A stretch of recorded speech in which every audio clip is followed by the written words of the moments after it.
Hi, I'm Chris Lewis, firefighter with the Lakeville Fire Department, and welcome to another edition of On Call. The goal of this program is to educate and inform the citizens of Lakeville about how their all-volunteer fire department trains in response to emergencies. Let's take a look at what's coming up on this edition of On Call. I talk with an expert about heating your house and things you should do to be safe this winter. Next, Fire Chief Mike Meyer shows us how the department is testing the fitness of our firefighters. Then, Firefighter John Van Dam from Station 2 answers a viewer question about length of time serving on the department. I will get you caught up on the latest happenings around the fire department, and Spot the Fire Dog tests Mr. Squirrels and your knowledge with questions about the fire department.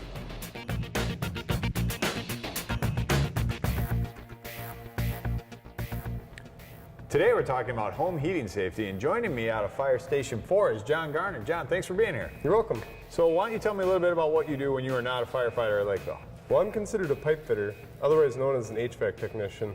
I work for McQuillan Brothers out of St. Paul. So John, why is home heating safety so important? Well, you have a couple things to consider. You have carbon monoxide, gas, and pipes freezing, not to mention discomfort. If you don't keep up with your system, you could experience any of these. Okay, so I'm a really visual guy.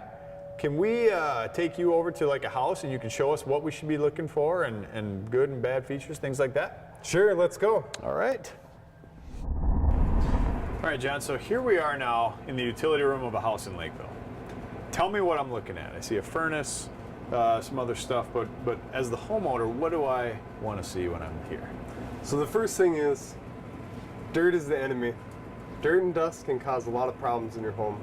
So keeping a nice big space in front of your furnace clear, just like this homeowner has done, is super important for safety and for functionality of the furnace. Okay. Another thing is, don't keep flammables next to an open flame. You can see inside of here, where there's fire, you don't want any combustibles anywhere near. Okay. Makes sense. The next thing is, make sure everything's labeled properly. You can see this homeowner has done some labeling of his own. We got the main shut off here, the garage, basement, dryer, and so on. But the biggest thing is to make sure to know where your main shut offs are for gas and electric. Here's your gas for this one, and your electric for this one. So this is all the pipes going to all the different areas of the house and stuff like that. If there's a problem, you just shut one off instead of turning the whole thing off or something outside. Right? That's right. Okay, excellent. What kind of maintenance, if I'm the homeowner in this house, what kind of maintenance do I want to make sure I'm doing, and how often do I want to be doing it? Sure, just like I said, dirt and dust are the enemy. So Okay. keeping your filter clean and changed on a regular basis is important. If you can see light through your filter, that means it's not time yet. But even if this says 6 months, I'd take a look at it every 30 days. What do I not want to put my hands on? What do I see there where I'm like, I better call somebody who does this for a living? That's a great question. So one of the important things that we do when we come out, we do an ORSAT test. Okay. It tests the carbon monoxide levels, oxygen, and carbon dioxide of your exhaust from your furnace. Also from your water heater or any other combustible source. These three numbers will tell you the health of the unit. If you have high levels of carbon monoxide, you need to know as soon as possible, because that can affect the health and safety of your family. Right, and that's why we need all the carbon monoxide alarms, you know, throughout the house and whatnot. But would that be something where I call you, we see that high levels, do I have to replace the entire furnace? Is it just a matter of cleaning things out? Where do we get to at that point? It could be a number of things. They'll tell you what's going on. Okay. And if there's high levels of carbon monoxide, you could be looking at a cracked heat exchanger. It could be dirty. And either way, we can deal with it. Okay, excellent. So we've got the furnace. I also see a water heater and other stuff, but is there anything I want to worry about when it comes to like the water heater? Yeah, same safety rules apply. Make sure you have at least 3 feet in front of your combustible area. You can see down here there's fire. So where there's fire, keep the flammables away. Okay. Also, knowing where the shutoff is for that particular unit.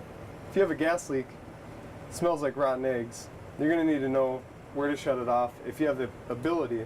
Otherwise, call center point or the fire department. Right, and get out of the house at that point too, right?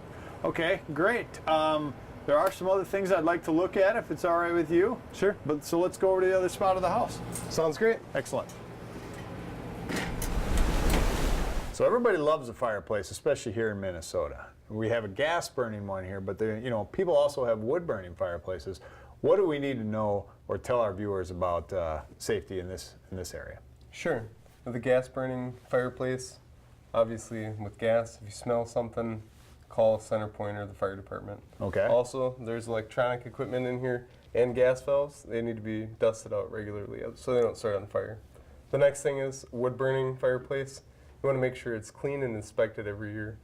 The chimney can deteriorate over time, and you could end up having a house fire from that. Right, cracks or anything in the soot built up. Yep. So, all right, excellent. And there's one more spot I want to go take a look at, if that's all right with you. Sure, let's go. Great.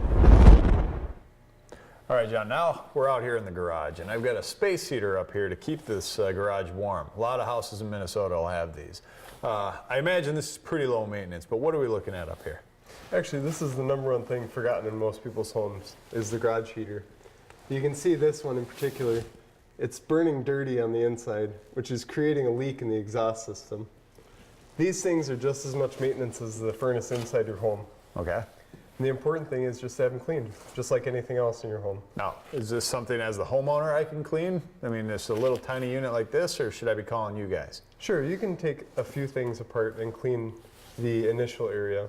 But if you want to go on a deep clean, I would call an HVAC technician. Okay. Otherwise, we could be looking at problems here, something venting all the way out to outside, things like that. That's right. Usually when it shows signs like this, it's getting ready to break down on the inside. Okay. The metal is starting to wear out, and the leak is more than just in the exhaust. Okay, excellent. Well, thanks for being here, helping us out, showing us a couple things, and hopefully people keep their equipment clean. You bet. Thanks a lot.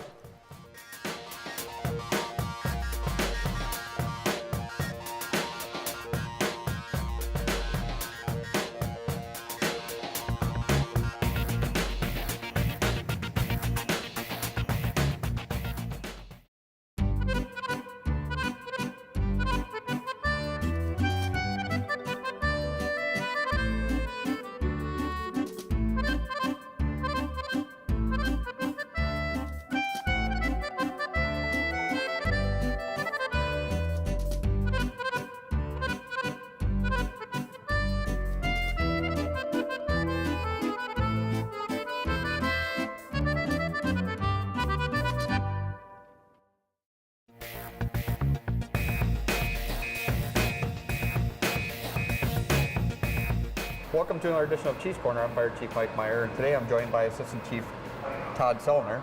Todd, what are we doing tonight for training? Tonight we're going to start practicing our agility test. What we have done in the past with the agility test is just when the firefighters are coming onto the department, they're required to take it, and now we've changed it somewhat, and we will be having the firefighters take it on an annual basis. So what are the components of our agility tests that they do?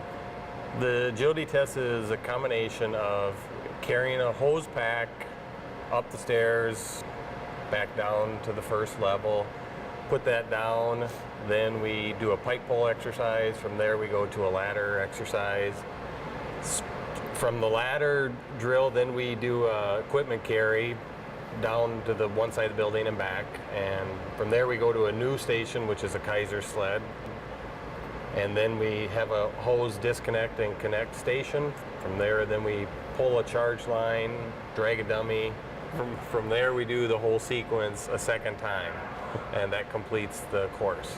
Okay, so from what we've done, what this course looks like today and what we do in the past, so what changes did we make, and I guess why did we make some of those changes?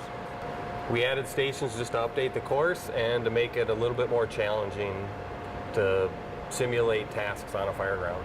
Okay, so they do go through it twice. What are the, I guess, the pass fail, or what measurements are we using to know where they're at?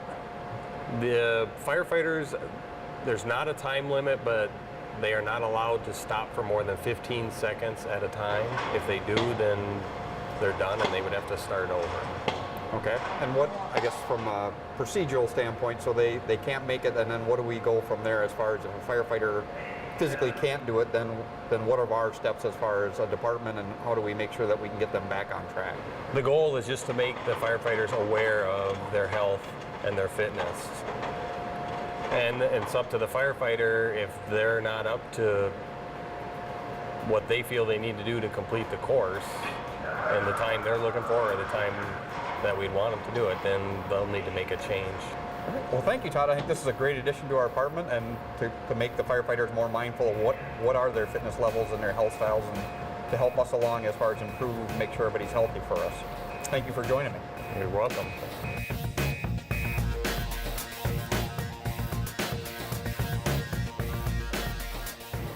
Thanks, Chief. Recently, we have had a number of calls for service, but no major incidents in the city. Although we did assist Burnsville in a couple of large fires this fall. The biggest incident we had for a fire was on this call on Huntington Path. It seems cigarette butts were placed in or near a container right next to the siding of the house. If you weren't aware, vinyl siding is very flammable and something this homeowner found out the hard way.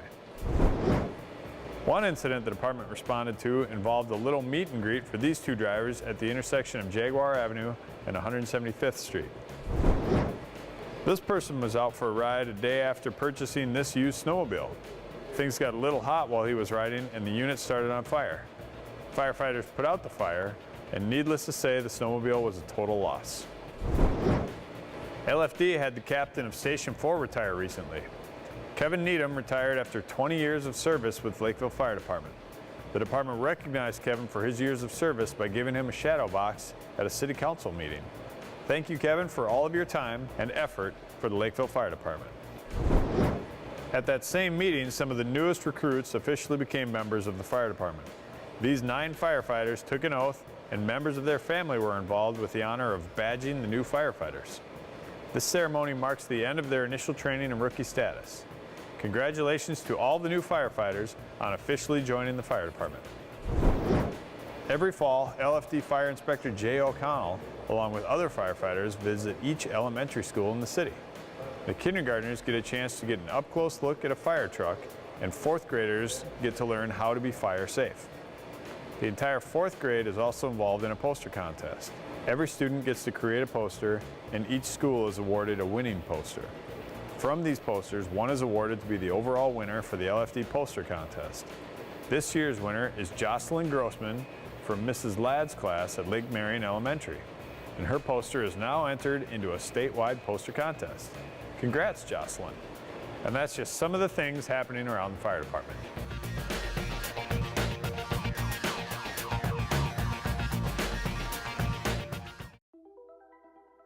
Todd's a great guy. I mean, look at him. What a sweetheart. Attaboy. Wait, Todd, what are you doing? How totally selfish and un-Todd-like of you. Come on, Todd. Come on, man.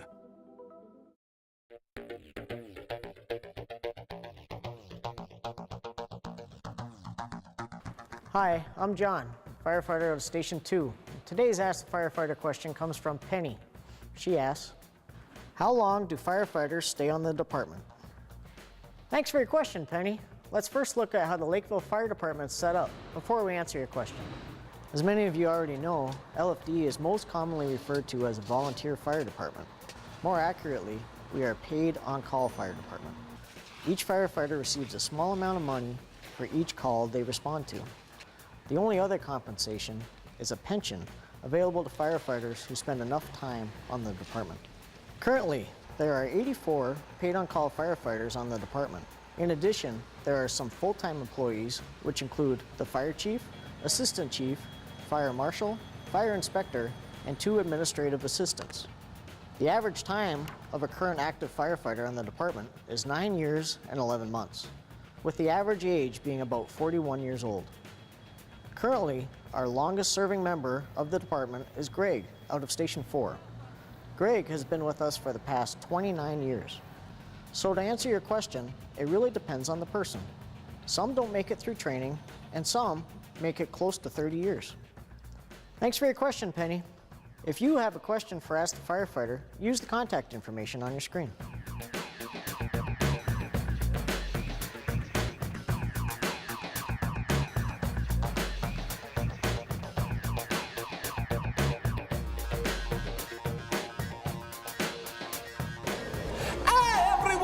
is I, Spot the Fire Dog, because I like to spot and stomp out the fires.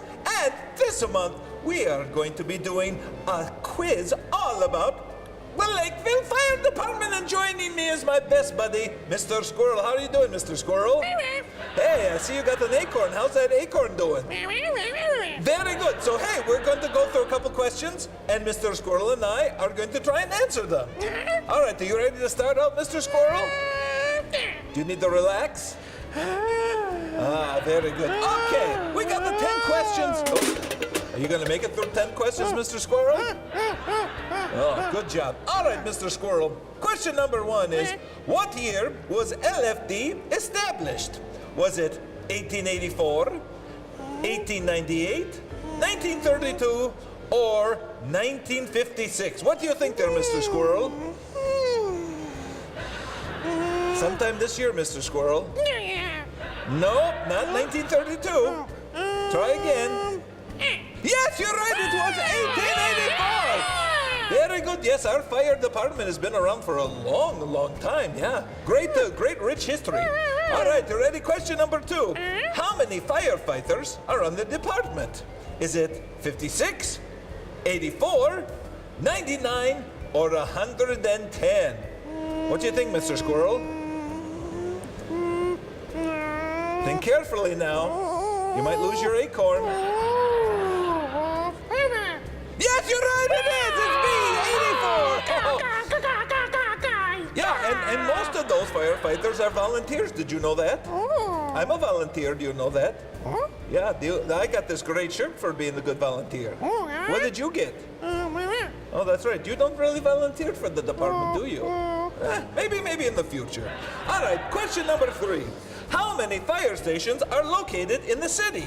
Is it 1, 2, 3, or 4? Oh, is that right? Are you okay? You having a little attack there, Mr. Squirrel? Oh, you're saying it's number 4? Oh, there's 4 fire stations. Good. All right, should we go on to the next question? All right, question number 4. Which of the following is not an officer position at LFD? An engineer, a lieutenant, a chief, or a mayor? Mr. Squirrel, what are you doing? Did you take a giganto pill? No! Oh, come on. Mr. Squirrel, snap out of it. Oh! Hey, so what do you think the answer is? Is it an engineer, lieutenant, chief, or a mayor? Yeah, mayor! Oh, yeah, that's right, it's a mayor!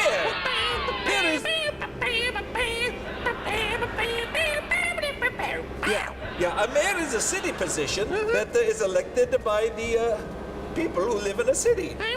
Good. All right, number 5, and we're halfway through.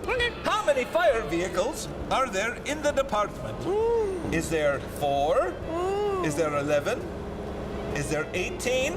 Or is there 21? So what do you think of, Mr. Squirrel? Concentrate a little hard now. You've been kind of messing around here, so let's take this a little more seriously. Yeah? You're saying C? Oh, so close, but the answer is actually D. You probably forgot to include the Kubota off-road utility, the Bolt, and the antique fire truck. Remember those? Yeah, oh, he fainted on that one. He couldn't believe he forgot those. Well, let's go on to the next question, which is, what is the approximate number of calls LFD has responded to through the first 11 months of the year, which would be 2016, all right? And the answer is D, 1,300! Ha ha ha! Isn't that a good number? Mr. Squirrel?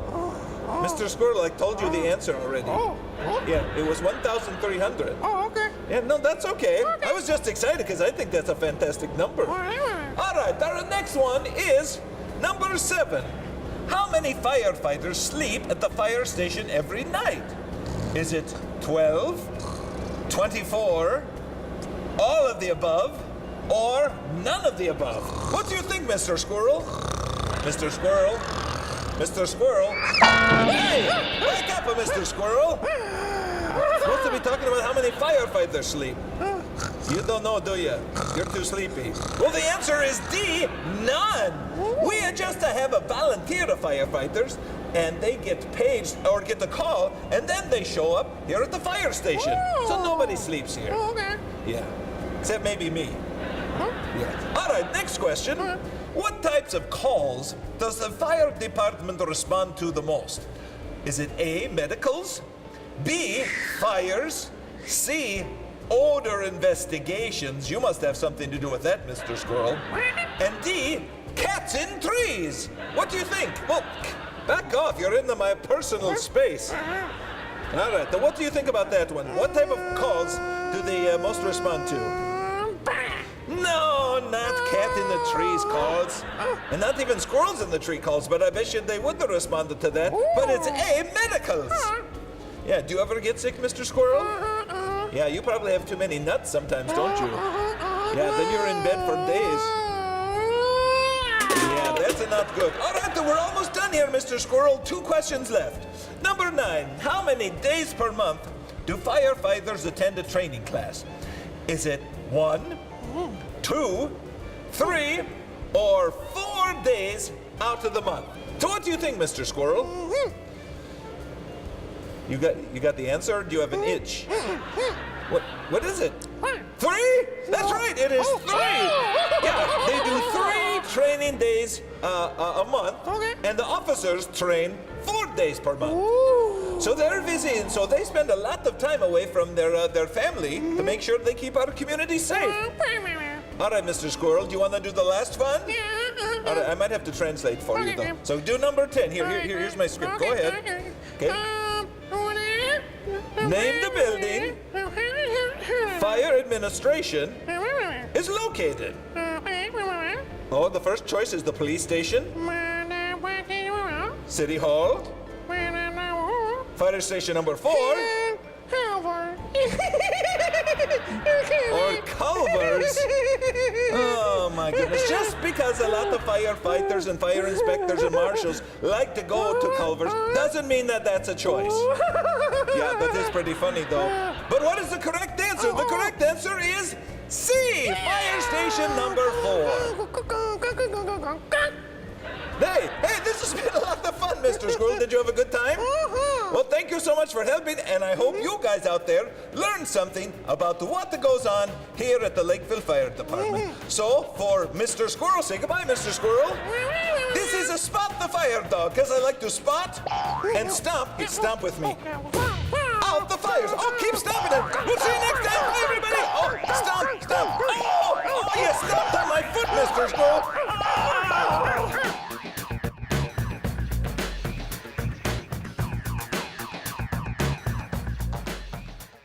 Thanks for joining us for another edition of LFD On Call. If you have questions, comments, an idea for the program, or would like to send a question in for the Ask the Firefighter segment, please call 952-985-4700 or use the email address at the bottom of your screen. Thanks for joining us, and all fire units are clear.